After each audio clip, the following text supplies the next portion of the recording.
What's up YouTube, Chewy here, part of Team Afterlife. Today I'll be bringing you a video on my opinions of the best decks next format. These are not any order. These are just how I memorized the decks that I thought would be good. And this is the order they so happen to be. Like I said, there's no set order. We have no idea what this format will bring to us, other than the fact that we'll know that 3 certain decks will be ridiculous. And those 3 will be Boojins, Gravekeepers, and Mermail.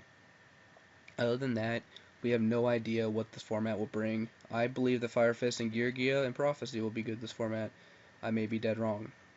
So that's just my opinions on the deck. I want to make this a discussion video. Let's just go on and get into it. Mermail's the first deck I want to talk about because this deck got hit the littlest and nothing happened to it. Like, if you really think about it, Tidal going to 1 is not that big of a deal. You can either just put down the deck to 41 cards, or you can just add 2 more discard outlets.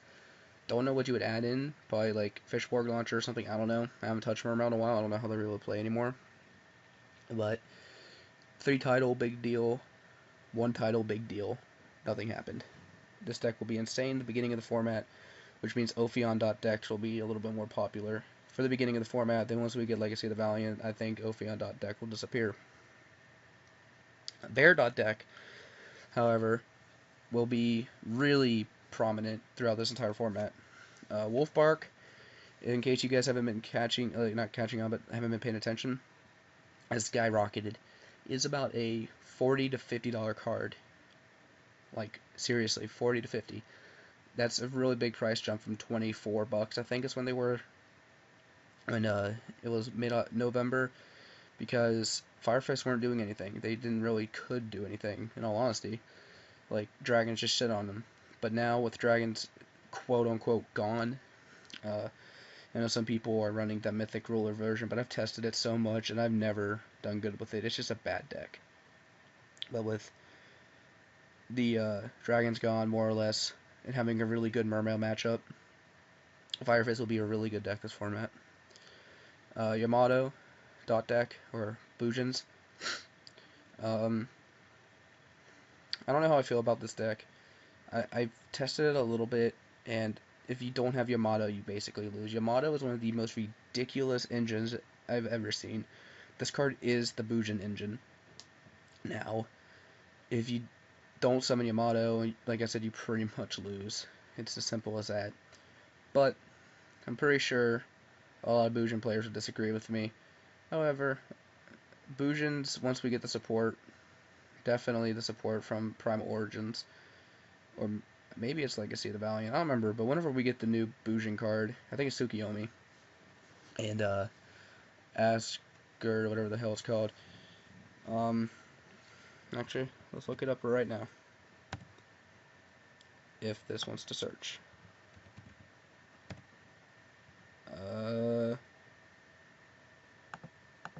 Probably, there it is. Arsuda. Once we get this card, whenever we get it, the deck's going to be really ridiculous, because this engine is stupid. They should have put Yamato at 1 if they're going to ban Ravine, in my opinion. I think it was unfair to leave Yamato at 1 and let this deck be as popular and powerful as it's going to be. Prophecy is the next deck I want to talk about. It's a deck that also didn't get hit at all. Really, I mean, other than Fate. But they did get Magician of Faith, which is the only deck I can legitimately see use that card other than, like, Ghost Trick, because they set anyway. But Magician of Faith is not a very good card for the deck at the same time. Yeah, it's a spellcaster. Yeah, you get to recur any one of your spell cards, but what people need to keep in mind, for those who are still hyping up the damn card, is that there is so much monster removal in this day and age of the game that it's just going to be bad. And in order to use Fate, it has to be a face-up spellcaster, and you can't damage step Fate. So, Magician of Faith is a good card. It'll be ran in Prophecy, but it's not a card that's going to make Prophecy like tier like 0, or not 0, but like the best deck of the format. It's going to be really good though, especially in the beginning, but they have a really bad Gravekeeper matchup from what I've tested, because Tower can just get tombed or MST'd as it's played. Just sure, people like, you can just fade it, but if you have Necro Valley out, you're not fading anything. Neither is Priestess if it's in the graveyard. So, I don't know. I feel they have a bad Gravekeeper matchup, and Gravekeepers will run dominant next format. Noble Knights, pretty much the same thing. I don't know how any of the Noble Arms work. I think they all activate by themselves. But if the specific Noble Knight monster adds them back to the graveyard, Necro Valley will shut them off. I'm trying not to make this sound like a Necro Valley or a Gravekeeper love video, but let's be real here. Gravekeepers is going to be ridiculous next format no matter what. They're going to be possibly the best deck once we get them. Beginning of the format, Mermail. After that, probably going to be Gravekeepers. But anyway, we're talking about Noble Knights. I've seen the deck play a couple times, and it works really cool. I like how it plays. I like the ludicrous little locks that I can get with the swords. But with MST at 3 and other decks having like Honest, where you're just going to run into it anyway, aka Yamato dot deck, I don't feel like Noble Knights are going to be as good as what people are giving them hope to be. Maybe the new Kerbergate and Perfidier will be really good, and I'm just wrong. But as of now, until we know what that does, we have no idea how good this deck's going to be. Gear Armor, well, not Gear Armor, Gear. This is also a deck that's seen way too much hype for me to like. I think this little guy's like $9 now, $9-10 from like a $3 card. But let's be real. Bear, Summon Pop, Megalo Reveal, Pitch Marksman Pop, Yamato, no, Bujins actually don't have anything. Priestess Pop, Garunix Pop, Grapha Pop, can't, Tomb It, and then this does nothing. So 9 out of the 10 decks I have here can stop Gear Armor. So I don't have as much faith in this deck as most people do, but I'm not disclaiming the deck to be good, because I don't know how the side decks are going to work for Gear, but I'm pretty confident in the ability for the deck to do something, but just not as much as people give it credit to do. In all honesty, I'd say the new Dragon Rulers are better than this, but from my personal testing and my personal play style, I do not like the new Dragon, so I gave this spot to Gear instead.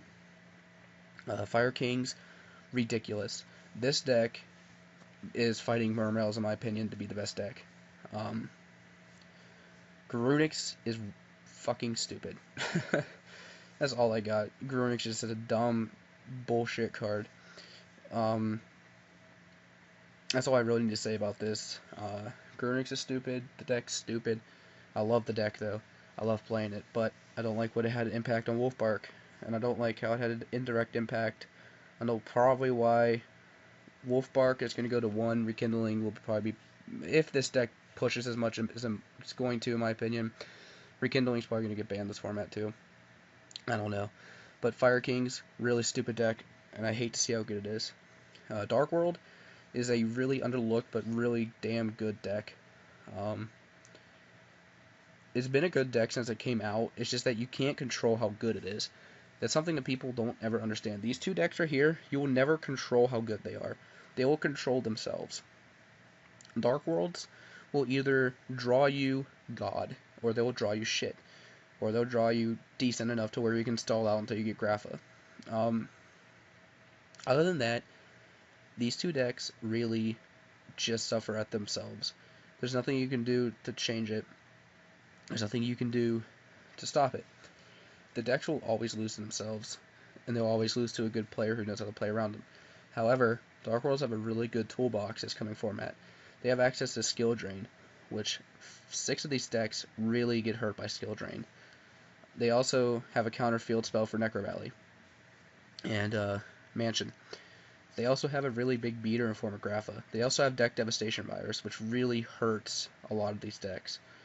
Mermail gets hurt pretty bad. Fire Fist, I don't know about Bujins. I don't know how big any of the Bujins really are. We're actually going to look at that real quick.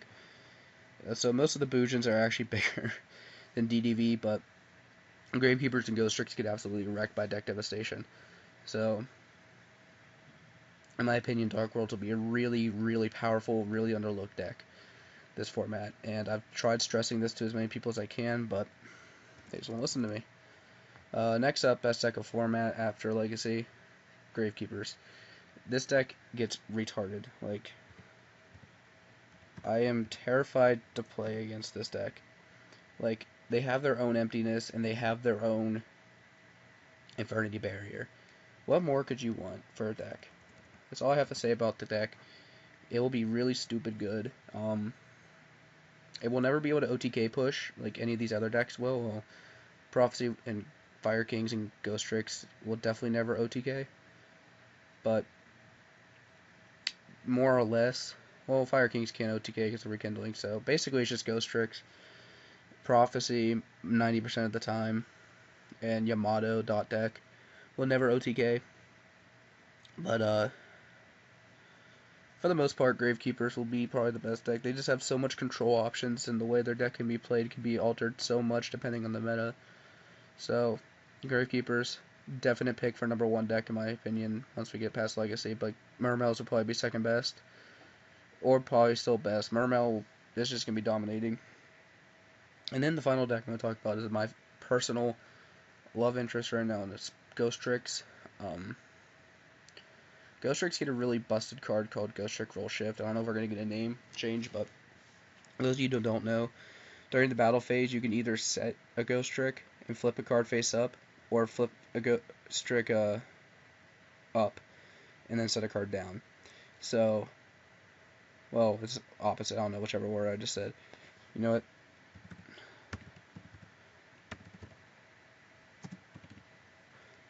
There you go. Now you guys can read it. But they get this ridiculously broken card, and they also get Frost, which it's simple. Whenever your opponent declares a direct attack, set it the monster instead, and then special summon it.